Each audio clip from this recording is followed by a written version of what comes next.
जय हिंद साथियों, आपके अपने यूट्यूब चैनल जीएस निर्दोष शिक्षक में स्वागत है। दोस्तों, आज हम डिस्कस करेंगे 1 नवंबर 2022 के करंट अफेयर्स पर। चलिए शुरू करते हैं आज का क्लास। दोस्तों, पहला प्रश्न है, हाल ही में किस देश ने फीफा अंडर 17 महिला विश्व कप का खिताब जीता? Option A Argentina, option B Brazil, option C Spain, option D Canada. तो सही जवाब है स्पेन ने। यह खिताब किसने जीता है? स्पेन ने जीता है। स्पेन ने फाइनल में कोलंबिया को 1-0 से हराकर यह खिताब अपने नाम किया है। फीफा अंडर 17 महिला विश्व कप का आयोजन भारत में 11 से 30 अक्टूबर 2022 तक किया गया था। ध्यान रखिएगा दोस्तों। स्पेन की राजधानी कौन सी है? मैड्रिड। मुद्रा यूरो है। ध्यान रखिएगा दोस्तों। चलिए बढ़ते हैं अगले प्रश्न की ओर। अगला प्रश्न है, हाल ही में सैमसंग इलेक्ट्रॉनिक्स कंपनी ने आधिकारिक तौर पर किसे अपना कार्यकारी अध्यक्ष नियुक्त किया है? Option A Parag Agrawal, option B Lee Jae Yong, option C Lee Kun Hee, option D इनमें से कोई नहीं। तो सही जवाब है ली जे योंग। किसे नियुक्त किया है? ली जे योंग को आधिकारिक अध्यक्ष नियुक्त किया है। किसने? सैमसंग इलेक्ट्रॉनिक्स कंपनी ने। सैमसंग की स्थापना कब हुई थी? 13 जनवरी वर्ष 1969 में। इसके संस्थापक कौन थे? ली ब्यूंग चुल। इसका हेडक्वार्टर सुवनसी दक्षिण कोरिया में है। ध्यान रखिएगा दोस्तों। चलिए बढ़ते हैं अगले प्रश्न की ओर। अगला प्रश्न है, हाल ही में किस देश की अंडर 21 पुरुष हॉकी टीम ने मलेशिया में आयोजित Sultan Johor cup hockey tournament जीता? Option A Malaysia, option B Bharat, option C Australia, option D Germany. तो सही जवाब है भारत ने। भारत की अंडर 21 पुरुष हॉकी टीम ने 29 अक्टूबर 2022 को मलेशिया में आयोजित Sultan Johor cup hockey tournament जीता। फाइनल में भारत ने किसे हराया? ऑस्ट्रेलिया को हराया भारत ने। यह भारत का तीसरा जोहर कप है। इससे पहले भारत ने 2013 और 2014 में यह खिताब जीता था। शारदानंद तिवारी ने इस पूरे टूर्नामेंट में सबसे ज्यादा 7 गोल किए। इसके लिए उन्हें प्लेयर ऑफ द मैच के खिताब से नवाजा गया। ध्यान रखिएगा। मलेशिया की राजधानी कहाँ है? कुआलालंपुर है। मुद्रा क्या है? रिंगित। रिंगित मलेशिया की मुद्रा है। चलिए बढ़ते हैं अगले प्रश्न पे दोस्तों। अगला प्रश्न है, निम्न में से किस कंपनी को डॉव जोन्स सस्टेनेबिलिटी इंडेक्स 2022 में भारत की सबसे सस्टेनेबल तेल और गैस कंपनी के रूप में मान्यता दी गई है? किसे दी गई है?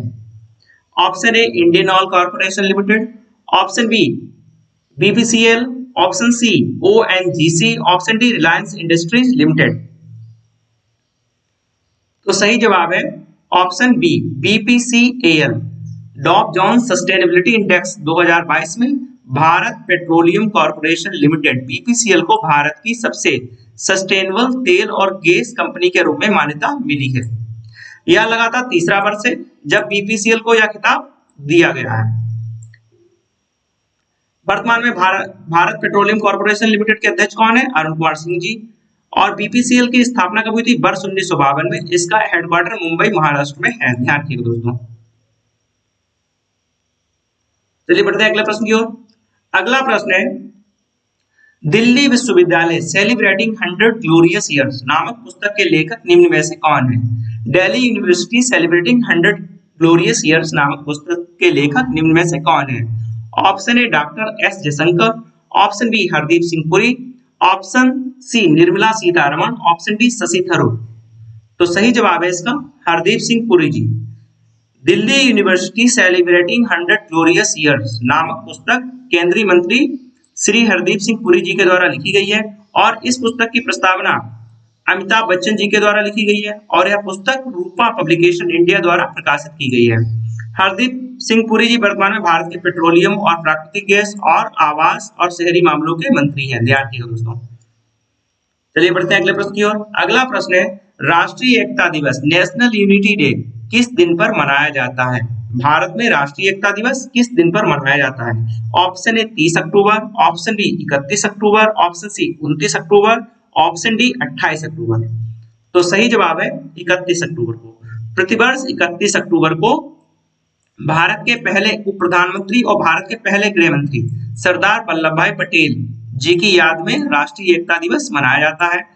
इस दिवस की शुरुआत वर्ष 2014 में प्रधानमंत्री नरेंद्र मोदी जी के द्वारा की गई थी।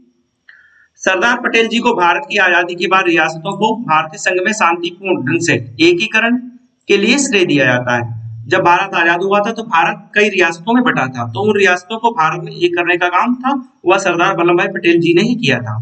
और उन्हें जो सरदार की उपाधि दी गई थी वह बारडोली की महिलाओं ने दी थी। ध्यान रखिएगा, एग्जाम में पूछा जा सकता है कि सरदार वल्लभ भाई पटेल जी को सरदार की उपाधि किसने दी थी, तो आप बता सकते हैं बारडोली की महिलाओं ने सरदार वल्लभ भाई पटेल जी को सरदार की उपाधि दी थी। चलिए बढ़ते हैं अगले प्रश्न के दोस्तों।